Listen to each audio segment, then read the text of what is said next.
जंगल के एक छोटे मगर बहुत ही दिलचस्प गांव में रहता था एक शरारती गधा। वो गधा न सिर्फ बहुत दोस्ताना नजर आता था बल्कि अपने दोस्तों के साथ खेल खेलने में भी माहिर था।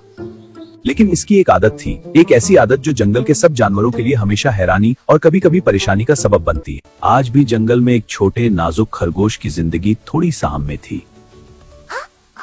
गधे ने बड़े प्यार से खरगोश को अपने पास बुलाया। कुछ देर तक उससे इधर उधर की बातें करता रहा और फिर उसे गाफिल पाते ही एक जोरदार लात मार दी।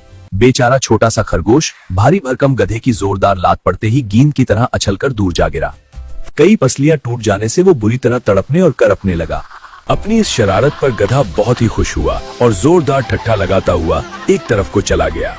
गधे की ये शरारती आदत बहुत पुरानी थी।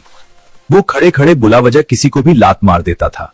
जंगल के भी छोटे बड़े जानवर उसकी इस शरारत से अक्सर परेशान रहते। कुछ बुजुर्ग और जहांदीदा गधों ने कई बार समझाया भी, लेकिन वो अपनी हरकतों से बाज नहीं आया।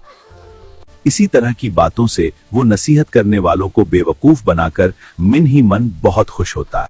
इसकी ये याराना मुस्कुराहट भरी बातों से वो इसकी शरारत को ताड़ जाते और समझाते, बरखुदार, रिश्ते में हम तुम्हारे बाप हैं। अपनी नाराजगी का इजहार करने के लिए लात मारना हमारी फितरत है, लेकिन बिला वजह किसी को भी लात मार देना शरारत है, बुरी आदत है। बुरी आदत है। अब भी वक्त है इस बुरी आदत को छोड़ दो, वरना तुम तो जानते ही हो कि हर बुरी आदत का अंजाम बुरा ही होता है। बुजुर्गों की इस नसीहत पर गौर करने के बजाय गधे ने अपना पैर उठाकर उन पर भी घुमा दिया, और अगर नसीहत करने वाले वो बुजुर्ग तेजी से एक तरफ ना हट जाते तो उसकी लात सीधी उनकी थूथनी पर पड़ती। फिर भला गधे की लात खाने के लिए बुजुर्ग वहाँ कैसे ठहर सकते थे। पहली दोस्ती से ही सबके सब ढींचूम करते हुए 9-2-11 हो गए। एक दिन गुधे ने एक लोमड़ी को देखकर बड़े प्यार से कहा, आओ बहन, मेरे पास आओ, बहुत दिनों बाद मिले, थोड़ी देर प्यार भरी बातें करेंगे। लोमड़ी आखिर लोमड़ी थी, होशियारो दिमागदार, उसकी मकारी में भला कैसे आती। वो उसकी झांसा देकर लात मारने वाली आदत से बखूबी वाकिफ थी। गधे की बात सुनते ही वो उसे देखते हुए बड़े प्यार से मुस्कुराई और दिल में सोचा, कमबख्त तू, मुझे क्या सिखाता है, मन नहीं हिला रहा। मैं खुद तुझे आज ऐसा सबक दूंगी कि जिंदगी भर के लिए अपनी ये लात मारने की आदत भूल जाएगा। लोमड़ी दिल ही दिल में सोच रही थी, तेरी इस बुरी आदत से दूसरे कमजोर जानवरों को हमेशा के लिए छुटकारा मिल जाएगा। ये सोचते ही लोमड़ी ने अपने चारों तरफ देखा, फिर दिल ही दिल में मुस्कुराते हुए बड़े प्यार से गधे से बोली, मेरे गधे भैया, मैं बहुत दूर से आ रही हूँ और बहुत ही थकी हुई हूँ। मेहरबानी करके तुम ही अपनी इस बहन के पास आ जाओ।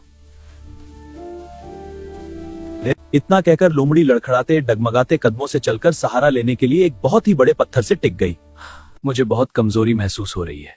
लोमड़ी की बात सुनते ही अपनी शरारती कामयाबी के ख्याल से गधे का सीना खुशी से फूल गया और होंठों पर प्यार भरी मुस्कुराहट लिए वो जल्दी से लोमड़ी के पास आ गया। लोमड़ी को गाफिल रखने के लिए कुछ देर तक वो उससे बहुत ही मीठी मीठी बातें करता रहा। हाँ, बिल्कुल फिक्र मत करो। फिर आदत के मुताबिक अचानक ही लात मारने के लिए उसने अपना पैर पूरी ताकत से लोमड़ी की तरफ घुमा दिया। इस हमला के लिए लोमड़ी पहले से ही तैयार थी। गधे के पैर उठाते ही वो तेजी से फिर से दूर हट गई और गधे की जोरदार लात ठीक पत्थर पर पड़ी। इस हमला के लिए लोमड़ी पहले से ही तैयार थी। गधे के पैर उठाते ही वो तेजी से फिर से दूर हट गई और गधे की जोरदार लात ठीक पत्थर पर पड़ी। फिर जाहिर है पत्थर तो टूटने से अलबत्ता गधे के पैर की हड्डी जरूर टूट गई और वो जमीन पर ढेर होकर बुरी तरह तड़पने और पीटने लगा। लोमड़ी ने एक जोरदार कपका लगाया और बड़े ही शरारती लहजा में बोली, क्यों गधे भैया, तबीयत कैसी है? अपनी बहन के साथ शरारत करते हुए तुम ये भूल गए कि तुम्हारी ये बहन जंगल की सबसे बड़ी मुकारा है, वरना अभी तो एक ही टांग टूटी है, फिर बाकी तीनों से भी महरूम हो जाओगे। ये कहते ही वो जोरदार कहकाओं से गधे का मजाक उड़ाते हुए जंगल की तरफ चली गई। मुच्चू महज अपनी लात मारने की बुरी आदत की वजह से गधा अपनी एक टांग से माजूर हो गया कर जिंदगी की एक बेहतरीन नेमत से हमेशा के लिए महरूम हो गया। इस इबरत आमूज सबक से उसकी ये आदत हमेशा के लिए छूट गई। अपनी टूटी हुई टांग को देखकर वो अक्सर सोचता, काश अपने बुजुर्गों का कहना मानकर मैंने ये बुरी आदत पहले ही छोड़ दी होती, तो आज मेरे चारों पीर सलामत होते और मैं उपाजों की जिंदगी नहीं गुजारता।